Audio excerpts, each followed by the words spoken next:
లిఖిత, ఈ లోకంలో మనం ఏ ఒక్కరిని మార్చడం సాధ్యం కాదు.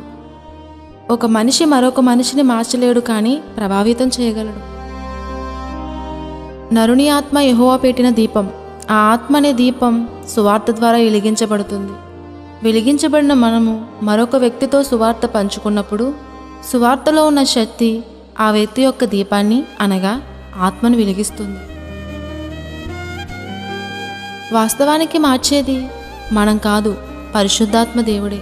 సువార్త అనే అగ్ని ద్వారా ఆ వ్యక్తిలో మార్పును తీసుకొస్తాడు. గనుక ఎన్నడూ కూడా మన సొంత శక్తితో మరొక వ్యక్తిని మార్చే ప్రయత్నం చేయకూడదు.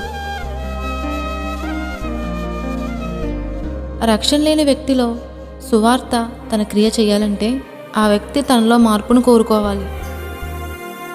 అతడు మారాలంటే ముందుగా తాను ప్రభావితం కావాలి. ప్రభావితం చేసేది మార్పు చెందిన మన క్రియా జీవితం. మన జీవితం ఇతరుల్ని ప్రభావితం చేసేదిగా ఉండాలి.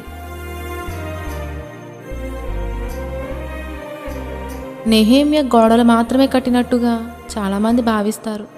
నెహెమ్యా యెరూషలేము యొక్క గోడలు కట్టడానికి దేవుని చేత ఏర్పరచబడిన అద్భుతమైన నాయకుడే. కానీ జాగ్రత్తగా పరిశీలిస్తే గోడలు కట్టడానికి ఎంత ప్రాముఖ్యత ఇచ్చాడో అంతకంటే ఎక్కువ ప్రాముఖ్యత ఆ ప్రాకారంలో నివసించే ప్రజల యొక్క జీవితాలు కట్టడానికి ఇచ్చాడు. ప్రజల జీవితాలను యంత్రాలతో నిర్మించడం సాధ్యం కాదనే సత్యాన్ని గ్రహించి తను ఎటువంటి జీవితమైతే ప్రజల నుండి ఆశించాడో అదే జీవితాన్ని తన క్రియల్లో చూపించి వారిని ప్రభావితం చేశాడు.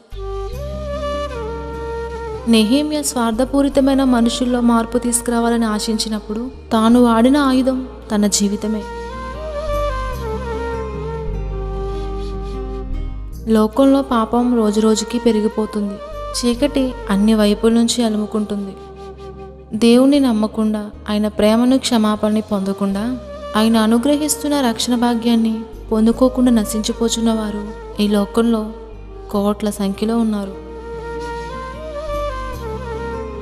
చీకట్లో జీవిస్తున్న వీరు వెలుగు సంబంధులుగా మారాలంటే చీకట్లో నుండి తన ఆశ్చర్యకరమైన వెలుగులోనికి పిలువబడిన మనము చీకటి జనుల మధ్యన ఈ లోకానికి దీపంగా వెలగాలి.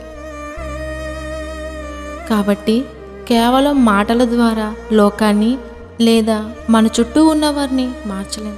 కానీ మార్పు చెందిన నీ జీవితాన్ని క్రియల్లో కనుపరచడం ద్వారా ఇతరుల్ని ప్రభావితం చేయగలవు.